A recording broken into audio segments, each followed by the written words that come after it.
Knicks Cavs tipping off the holiday hoop slate. Few NBA traditions like the Knicks on Christmas Day. And how about Jalen Brunson in the fourth quarter? The Knicks had multiple massive comebacks in this game. They beat the Cleveland Cavaliers, coming back down 17 points in the fourth, 126-124 your final. Brunson, 34 points, really turned it on in that final frame.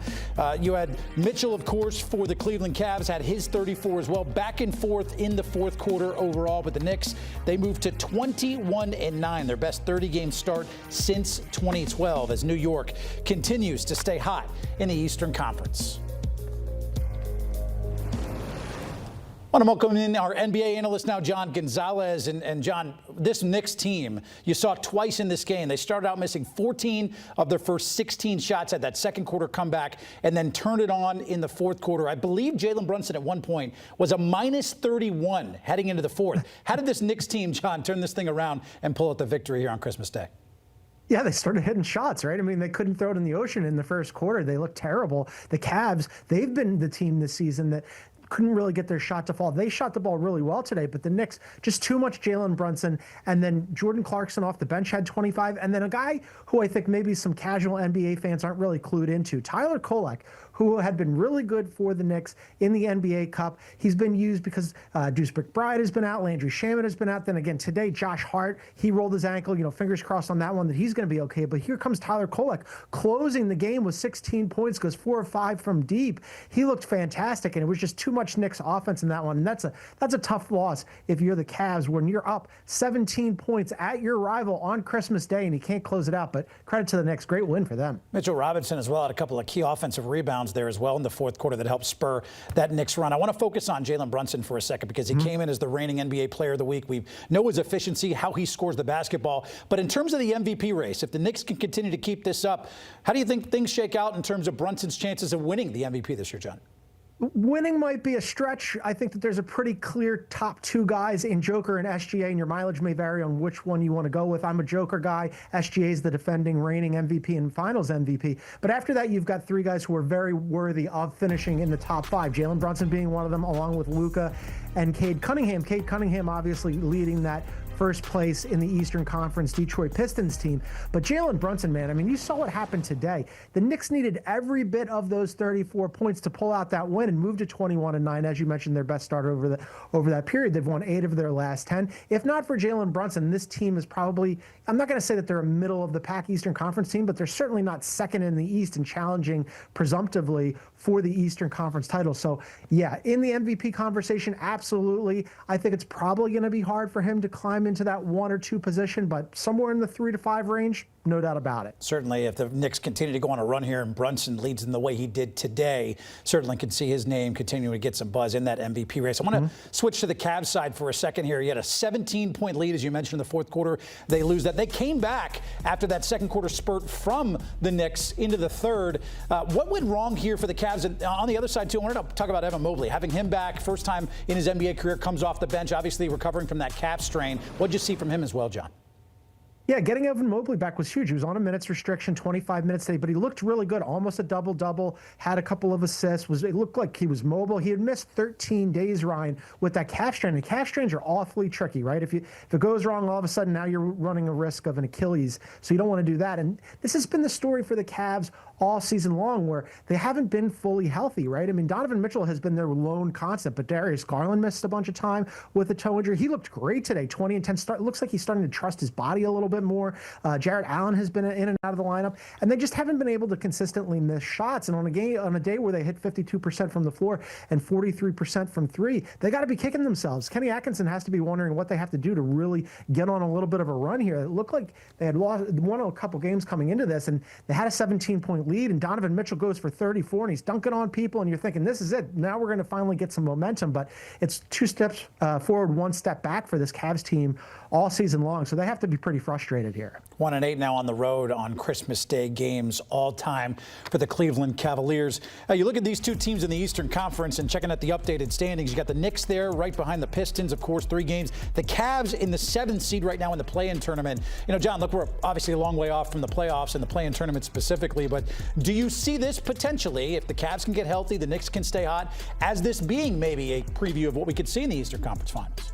Well, that's what we were all anticipating coming into the season, right, Ryan? The Cavaliers, who were #1 in the Eastern Conference all of last season, had the best offensive rating, had a top 10 defensive rating. We just expected in a weakened Eastern Conference that they'd be steamrolling everybody this season. That hasn't really been the case. The Knicks have been the team that we kind of thought that they were. I want to see more from the Cavs. Kenny Atkinson said exactly what you were just saying, that basically they got to get healthy, they got to start making shots, and then they'll look like the team that we anticipated. So I'm not quite sure about this being an Eastern Conference finals meeting. I think that the Knicks have a good shot at that. The Cavs have a lot of work to do, and I think that we need to start putting some respect on the Detroit Pistons name, right? I mean, they've been #1 in the Eastern Conference for a full third of the season. Cade Cunningham, as I mentioned, is a top 5 MVP candidate. They're 24-6. They have the second best record in the NBA behind only the defending champion Oklahoma City Thunder. I think that the Pistons are legit. They're also a team, Ryan, that could end up adding before the trade deadline to beef up that team. So if the Cavs want to get into that conversation about being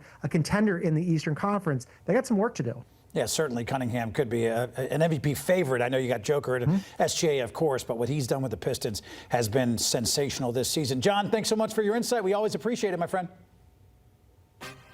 And you look at the largest fourth quarter comebacks for the Knicks in the play-by-play era. This goes back to 96-97. You look at today's comeback, 17 points. That is the third largest fourth quarter comeback for the Knicks dating back to that time. Pretty impressive what they were able to do to come back today. The Knicks 3-game winning streak now on Christmas Day.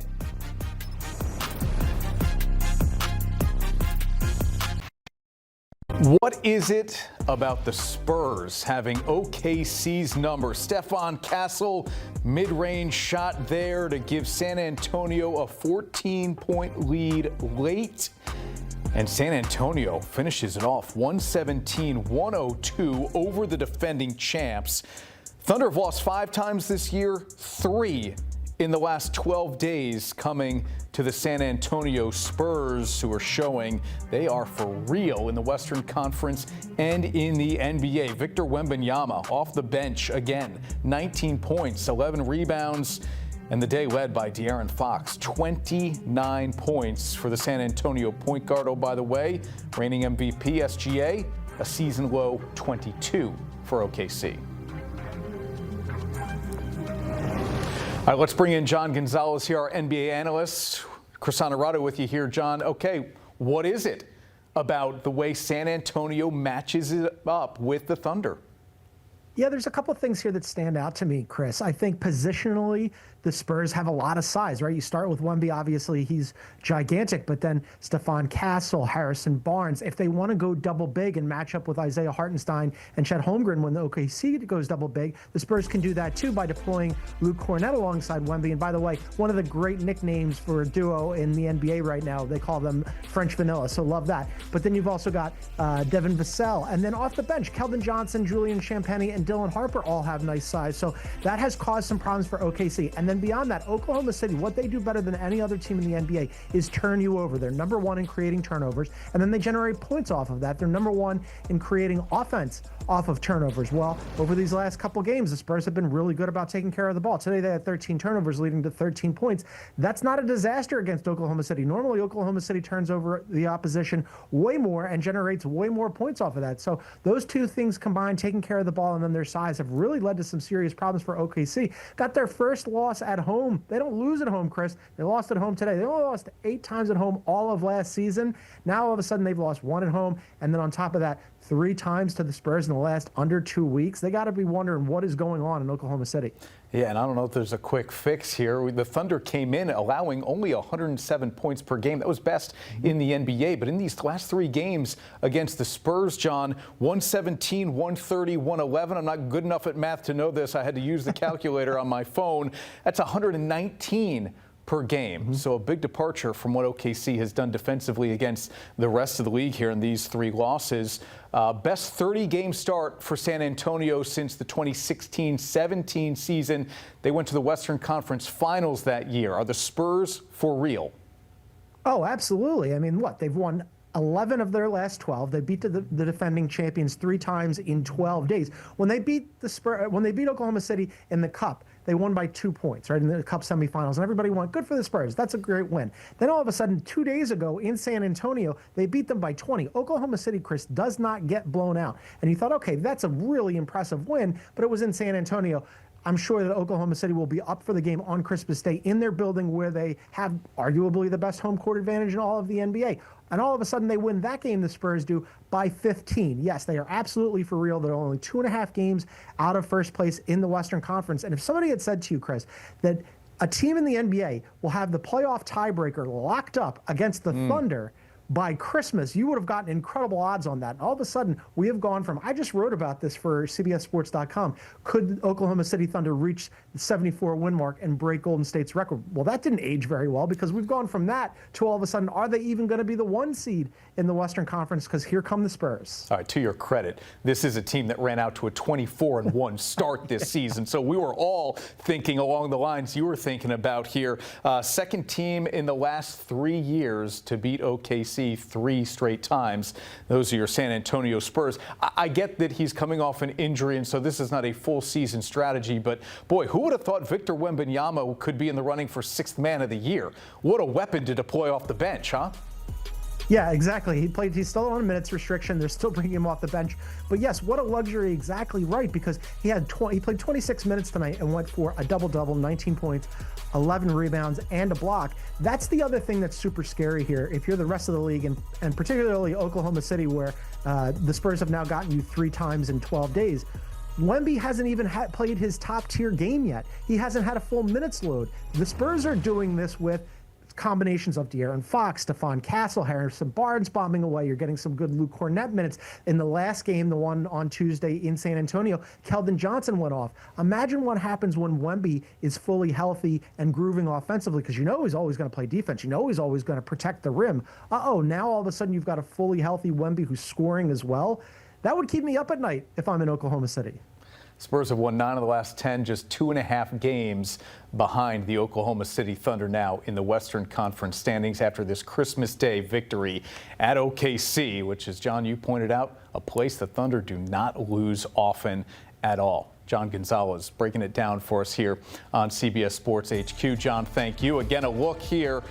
The Thunder against their opponents this season, 0-3 against the Spurs, scoring only 107 points, given up 119. And then against the rest of the league, what they've done, a big difference. The Spurs have certainly figured something out with the defending champions.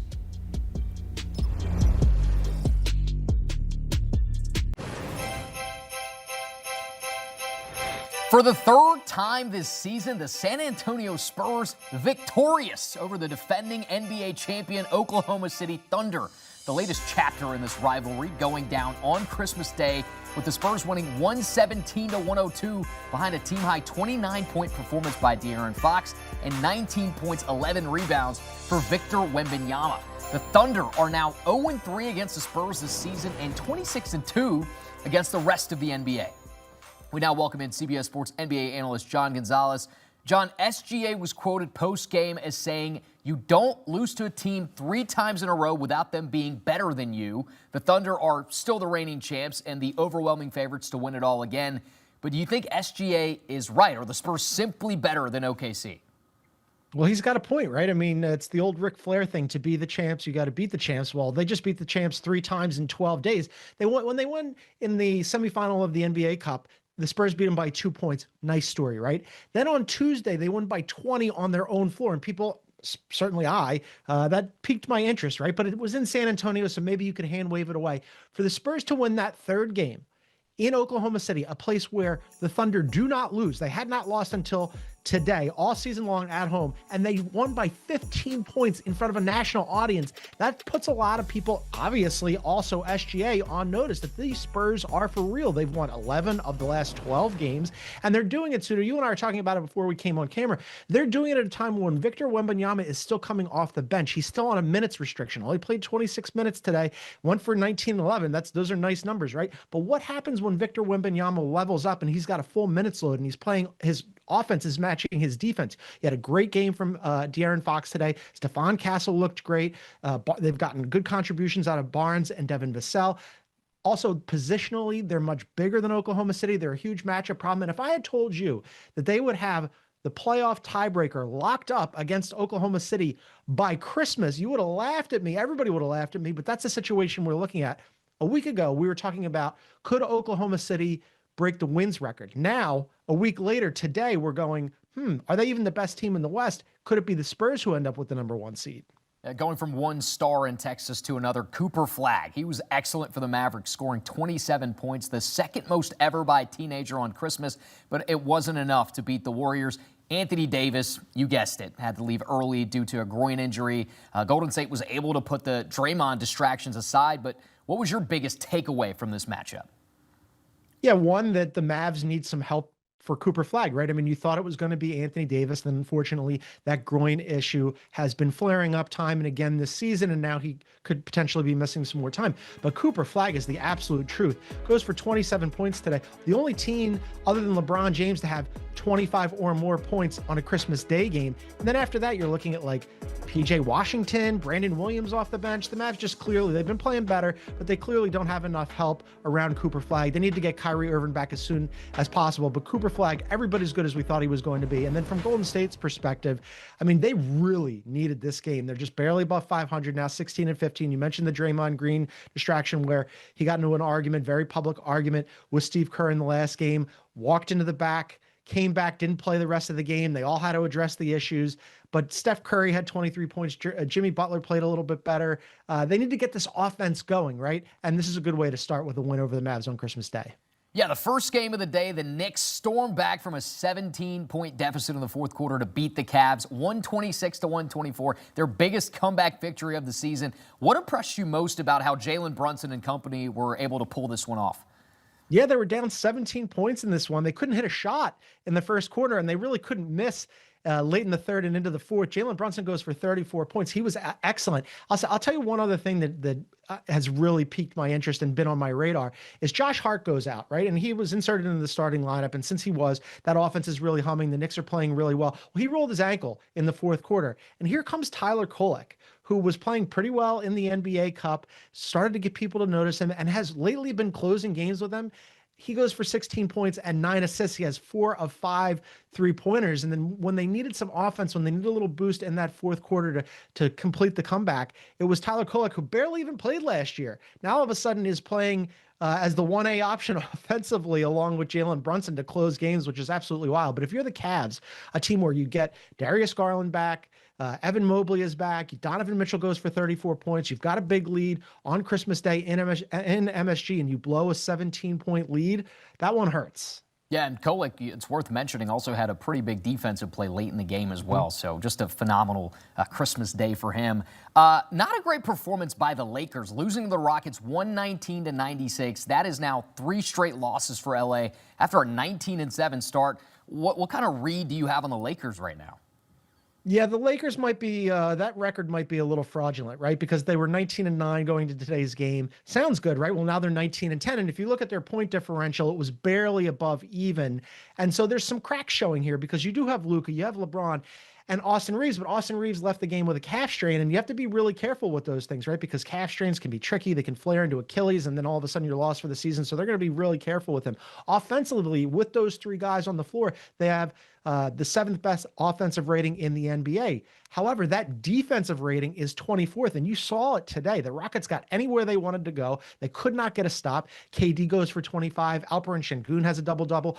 Amen Thompson absolutely ruined those guys. Nobody could stop him today. And so if you're the Lakers, that has to be sort of worrisome for you that you can't get any defensive stops. Their best 2 defensive players are Jared Vanderbilt and Marcus Smart, but you have those guys on the floor. Now all of a sudden you're a little offensively challenged. I know Jared Vanderbilt had a pretty good game offensively tonight. We've seen flashes from Marcus Smart offensively this season, but it's sort of a catch-22 for JJ Redick about how he mixes and matches. And frankly, I think the Lakers need more. I just don't know whether or not they're going to be able to go and add before the deadline. He's our NBA analyst, John Gonzalez. Always appreciate the insight, John. The NBA action rolls on. Check out some of the notable matchups on Friday. The Celtics visit the Pacers at 7 Eastern. The East leading Pistons visit the Jazz at 9:30. And the 8-21 Clippers visit the Portland Trail Blazers.